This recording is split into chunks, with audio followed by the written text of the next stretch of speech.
Subscribe now and press the bell icon. Never miss an update. नमस्कार दोस्तों, मैं मुकेश सिंह आपका हार्दिक स्वागत करता हूं। आज मैं उत्तर प्रदेश शिक्षक पात्रता परीक्षा दिसंबर 2016 में पूछे गए पर्यावरण अध्ययन के कुछ प्रश्नों को आपके लिए लेकर आया हूं, जो कि आपकी परीक्षा की दृष्टि से बहुत ही खास हैं। प्रश्न नंबर पहला है, शिक्षक की बहुमूल्य विधि है उसकी। इसका सही उत्तर है दोस्तों ऑप्शन नंबर डी, छात्रों का विश्वास।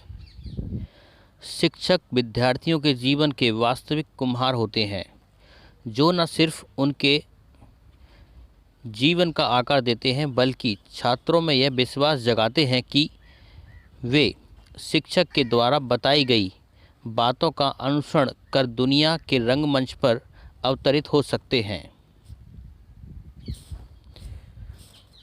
प्रश्न नंबर दूसरा है, परिकल्पना को बार बार परीक्षण से गलत नहीं पाया जाता, तो वह एक है। इसका सही उत्तर है दोस्तों ऑप्शन नंबर ए, सिद्धांत। सिद्धांत के साथ प्रायोगिक अनुभव जुड़ जाता है। किसी परिकल्पना को बार बार निरीक्षण व परीक्षण करने के बाद जब इस बात का भान हो जाता है कि यह परिकल्पना सार्वभौमिक रूप से सत्य है, तो यह सिद्धांत का रूप ग्रहण कर लेता है। प्रश्न नंबर तीसरा है, निम्नलिखित में से सबसे उपयुक्त शिक्षण विधि है। इसका सही उत्तर होगा दोस्तों ऑप्शन नंबर सी, विचार गोष्ठी एवं कार्य योजना। विचार गोष्ठी एवं कार्य योजना शिक्षण इनमें सबसे उपयुक्त है। प्रश्न नंबर अगला है, निम्नलिखित में से कौन सी ग्रीन हाउस गैस नहीं है। इसका सही उत्तर है दोस्तों ऑप्शन नंबर सी, हीलियम।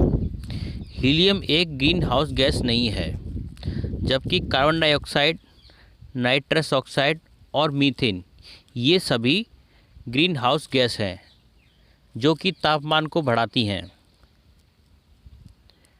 प्रश्न नंबर अगला है, ध्वनि प्रदूषण का मापन किस इकाई द्वारा किया जाता है। इसका सही उत्तर है दोस्तों option number B, decibel. Decibel से ध्वनि प्रदूषण का मापन किया जाता है। प्रश्न नंबर अगला है, निम्नलिखित में से किस स्थलाकृति का निर्माण हिमानी द्वारा हुआ है। इसका सही उत्तर है दोस्तों ऑप्शन नंबर बी, यू आकार की घाटी। यू आकार की घाटी का निर्माण हिमानी द्वारा हुआ है। प्रश्न नंबर अगला है, निम्न नदियों में से कौन सी नदी बंगाल की खाड़ी में गिरती है। इसका सही उत्तर है दोस्तों option number B, Swarnarekha. Swarnarekha Bengal की खाड़ी में गिरती है, जबकि ताप्ती नदी, नर्मदा नदी और सिंधु नदी ये सभी नदियां अरब सागर में गिरती हैं। प्रश्न नंबर अगला है, राकेश कक्षा 5 पर्यावरण विज्ञान शिक्षक द्वारा दिए गए कार्य को समय से प्रस्तुत नहीं करता है, अतः सबसे उपयुक्त सुधारात्मक उपाय हो सकता है। इसका सही उत्तर है दोस्तों ऑप्शन नंबर सी, उसकी अनियमितताओं के कारणों को जानकर उसे सही मार्गदर्शन देने। प्रश्न नंबर अगला है, मध्य प्रदेश में कौन सा शहर झीलों का शहर कहलाता है। इसका सही उत्तर है दोस्तों option number A, Bhopal. Bhopal Madhya Pradesh में झीलों के शहर के नाम से जाना जाता है। भारत का हृदय कहे जाने वाला मध्य प्रदेश देश विदेश में पर्यटन स्थलों, खान पान, शिल्पकारी, बुनकरों आदि के लिए जाना जाता है। मध्य प्रदेश राज्य की ही राजधानी भोपाल है, जिसे झीलों का शहर भी कहा जाता है। प्रश्न नंबर अगला है, निम्न में कौन सा सागर यूरोप को अफ्रीका से अलग करता है। इसका सही उत्तर है दोस्तों ऑप्शन नंबर डी, भूमध्य सागर। भूमध्य सागर पृथ्वी का एक सागर है, जो उत्तरी अफ्रीका, यूरोप, अनातोलिया तथा मध्य पूर्व के बीच स्थित है और इसका क्षेत्रफल लगभग 25 लाख वर्ग किमी मीटर है। प्रश्न नंबर अगला है, अंतर्राष्ट्रीय ओजोन दिवस मनाया जाता है। इसका सही उत्तर है दोस्तों ऑप्शन नंबर ए 16 सितंबर। 16 सितंबर को प्रतिवर्ष ओजोन परत के संरक्षण हेतु जागरूक के लिए मनाया जाता है। प्रश्न नंबर अगला है, किस खाद्य श्रृंखला में शाकाहारी होते हैं? इसका सही उत्तर होगा दोस्तों ऑप्शन नंबर बी प्राथमिक उपभोक्ता। किसी खाद्य श्रृंखला में शाकाहारी प्राथमिक उपभोक्ता होते हैं। उत्पादक हमेशा हरे पौधे होते हैं जो क्लोरोफिल की सहायता से प्रकाश संश्लेषण की क्रिया के द्वारा भोजन का निर्माण करते हैं। द्वितीय उपभोक्ता मांसाहारी होते हैं। अपघटनकर्ता सड़े गले पदार्थों से ऊर्जा प्राप्त करते हैं, जैसे मृतोपजीवी, कवक और जीवाणु। प्रश्न नंबर अगला है, पारिस्थितिकी तंत्र के तत्वों के चक्रण को क्या कहते हैं? इसका सही उत्तर है दोस्तों ऑप्शन नंबर बी जैव भू रासायनिक चक्र। प्रश्न नंबर अगला है, निम्नलिखित ईंधनों में से कौन सा न्यूनतम पर्यावरणीय प्रदूषण उत्पन्न करता है? इसका सही उत्तर होगा दोस्तों option number C hydrogen. Hydrogen इनमें से बहुत कम प्रदूषण करता है, जबकि डीजल, पेट्रोल, कोयला ये अधिक प्रदूषण उत्पन्न करते हैं। प्रश्न नंबर अगला है, संकटग्रस्त जंतु दैत्याकार पांडा पाया जाता है। इसका सही उत्तर होगा दोस्तों ऑप्शन नंबर सी चीन में। संकटग्रस्त जंतु दैत्याकार पांडा चीन में पाया जाता है। पांडा को चीनी भाषा में जियांग माओ या विशालकाय बिल्ली भालू कहते हैं। प्रश्न नंबर अगला है, निम्नलिखित किस गैस के कारण भोपाल गैस त्रासदी हुई? इसका सही उत्तर है दोस्तों option number D methyl isocyanide. प्रश्न नंबर अगला है, किस देश में क्रिसमस का त्यौहार गर्मियों में मनाया जाता है? इसका सही उत्तर है दोस्तों option number C Australia. Australia में क्रिसमस का त्यौहार गर्मियों में मनाया जाता है, क्योंकि जब यहाँ ठंडी पड़ रही होती है तो ऑस्ट्रेलिया में वहाँ गर्मी पड़ रही होती है। और क्रिसमस का त्यौहार 25 दिसंबर को मनाया जाता है। प्रश्न नंबर अगला है, गिर वन्य जीव अभयारण्य निम्न में से किस वन्य जीव का संरक्षण करता है? इसका सही उत्तर है दोस्तों ऑप्शन नंबर डी शेर। गिर वन्य जीव अभयारण्य भारत के गुजरात राज्य में लगभग 1424 किलोमीटर में फैला हुआ है। इसमें जंगली शेरों का संरक्षण किया जाता है। प्रश्न नंबर अगला है, निम्न में से कौन सी प्राकृतिक वनस्पति मरुस्थलीय प्रदेशों में पाई जाती है?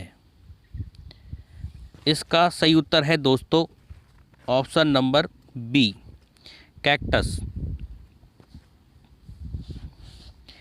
प्रश्न नंबर अगला है, ग्रीन मफलर संबंधित है।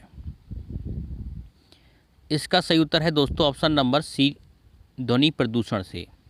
ग्रीन मफलर का संबंध ध्वनि प्रदूषण से है। ग्रीन मफलर अधिक आबादी वाले या ध्वनि प्रदूषण वाले क्षेत्रों जैसे सड़कों के किनारे, औद्योगिक क्षेत्रों और राजमार्गों के आसपास के रिहायशी इलाकों में 4 से 6 पंक्तियों में वृक्षारोपण कर ध्वनि प्रदूषण को कम करने की एक तकनीक है। प्रश्न नंबर अगला है, भू पारिस्थितिकीय तंत्र में ऊर्जा का महत्वपूर्ण स्रोत। इसका सही उत्तर होगा दोस्तों ऑप्शन नंबर ए सूर्य। प्रश्न नंबर अगला है, टाइटन इस ग्रह का प्राकृतिक उपग्रह है। इसका सही उत्तर है दोस्तों option number C Shani. Titan Shani ग्रह का एक प्राकृतिक उपग्रह है। प्रश्न नंबर अगला है, निम्नलिखित में से कौन सी बायोडीजल की फसल है? इसका सही उत्तर है दोस्तों option number B jatropha. Jatropha एक बायोडीजल की फसल है। प्रश्न नंबर अगला है, पर्यावरण संरक्षण अधिनियम किस वर्ष पारित हुआ था? इसका सही उत्तर है दोस्तों ऑप्शन नंबर बी 1986। 1986 में भारत में पर्यावरण संरक्षण नियम पारित हुआ था। प्रश्न नंबर अगला है, भूमंडलीय तापमान का कारण है? इसका सही उत्तर है दोस्तों option number B carbon dioxide में वृद्धि। जब कार्बन डाइऑक्साइड में वृद्धि होती है तो भूमंडलीय तापमान बढ़ जाता है।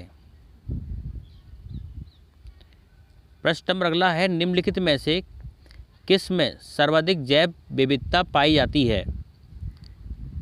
इसका सही उत्तर है दोस्तों ऑप्शन नंबर बी उष्णकटिबंधीय सदाबहार वर्षा वन वायुम। प्रश्न नंबर अगला है, निम्न में किस मृदा का लाभ होता है? इसका सही उत्तर होगा दोस्तों ऑप्शन नंबर बी काली मिट्टी। काली मिट्टी में मृदा का लाभ होता है। काली मिट्टी का निर्माण ज्वालामुखी से निकलने वाले लावा से होता है। भारत में यह लगभग 5 लाख वर्ग किमी में फैली हुई है। महाराष्ट्र में इस मिट्टी का सबसे अधिक विस्तार है। प्रश्न नंबर अगला है, वायुमंडल की कौन सी परत आकाश की पराबैंगनी किरणों को पृथ्वी की सतह पर आने से रोकती है? इसका सही उत्तर है दोस्तों ऑप्शन नंबर ए समताप मंडल। समताप मंडल पराबैंगनी किरणों को पृथ्वी पर आने से रोकती है। प्रश्न नंबर अगला है, गंगा एक्शन प्लान लाने का उद्देश्य निम्नलिखित में से किस सुधार हेतु है? इसका सही उत्तर है दोस्तों ऑप्शन नंबर ए जल की गुणवत्ता। जल की गुणवत्ता के लिए गंगा एक्शन प्लान लाने का उद्देश्य है। प्रश्न नंबर अगला है, निम्नलिखित में से कौन सा वृक्ष जैविक कीटनाशक का उत्पादक है? इसका सही उत्तर है दोस्तों ऑप्शन नंबर ए नीम।